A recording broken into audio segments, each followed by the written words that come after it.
Today, we're diving into the evolution of upright posture, long arms, and short legs. The upright trunk posture is listed as a fundamental characteristic shared by great apes. This feature is intrinsically linked to the distinct morphology of the rib cage and torso, distinguishing apes, that's the superfamily Hominoidea, from other primates, specifically quadrupedal monkeys. So what this really boils down to is that our ability to be upright isn't just a human thing. It's a trait we inherited from our great ape ancestors, and it all starts with the shape of the torso. So to really get this, we have to look at what's called the Great Ape Blueprint. This is the foundational body plan that set the stage for everything that came later. Okay, and the difference is, well, it's night and day. On one side, you've got your typical quadrupedal monkey. Its thorax is narrow and deep, kind of like a dog's, with the spine sitting right on top. But then you look at the great ape. The whole structure is different. The thorax is short, broad, and shallow, and really importantly, the spine has shifted toward the back. This one change is huge for balance and makes an upright posture possible. This new blueprint really comes down to three key adaptations. You have that upright, broader trunk we just talked about. You also get elongated upper limbs, longer arms, and much more mobile shoulder and wrist joints. And these changes weren't just random. They were all driven by a very specific way of life. And that way of life, of course, was in the trees. The whole reason for this unique ape body plan is that it's an adaptation for getting around in an arboreal, or tree-dwelling, environment. The core concept here is the suspensory hanging adaptation. That's really just the scientific way of saying that apes evolved a whole suite of traits for climbing and moving through trees by hanging or swinging from their arms. This single behavior is what drove the evolution of the entire great ape upper body. So let's break down this suspensory hanging complex. First, you have a really mobile shoulder joint.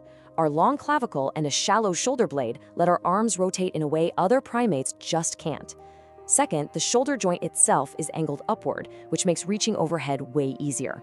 And finally, those longer arms give apes a much greater reach, making them super efficient at moving from branch to branch.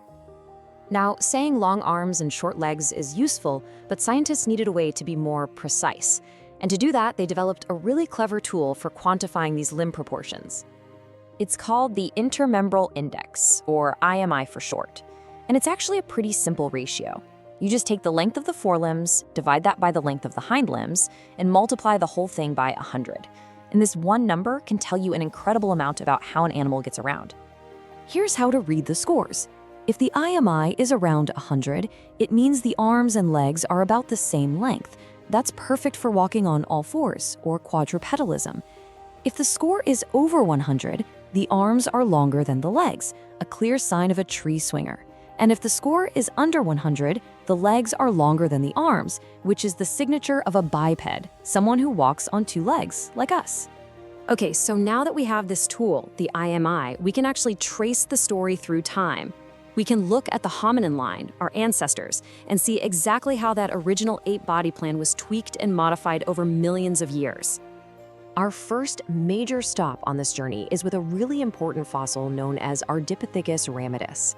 And Ardi, as she's called, is a perfect example of what we call a mosaic of traits, a mix of old and new features.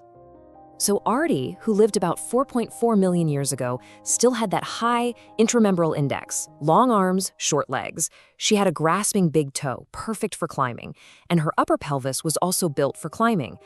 But, and this is the key part, the lower part of her pelvis was already changing, adapting for bipedal walking on the ground.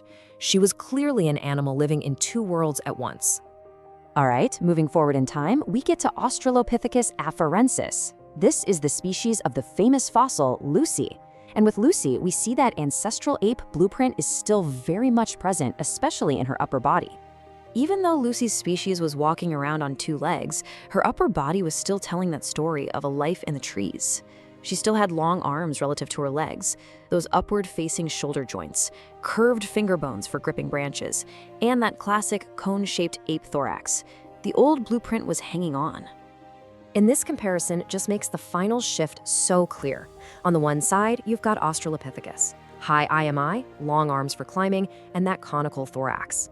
On the other side, there's us, Homo sapiens. Our IMI is low, our legs are long for efficient walking and running, and our thorax has become barrel-shaped. This is the end result of that long journey from the trees to the ground. So let's put it all together. The move from swinging in trees to walking on the ground might seem like this massive evolutionary leap. But the truth is, the stage for bipedalism was set millions of years before our ancestors took their first steps on 2 feet. And that brings us to the most important takeaway.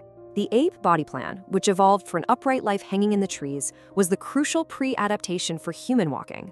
We didn't have to invent being upright from scratch. Our ancestors already had that posture. They just brought it down from the canopy to the savanna. Because the great ape thorax and spine were already adapted to support the body in an upright orientation, this set the stage for later hominin adaptations focusing on the pelvis and lower limbs.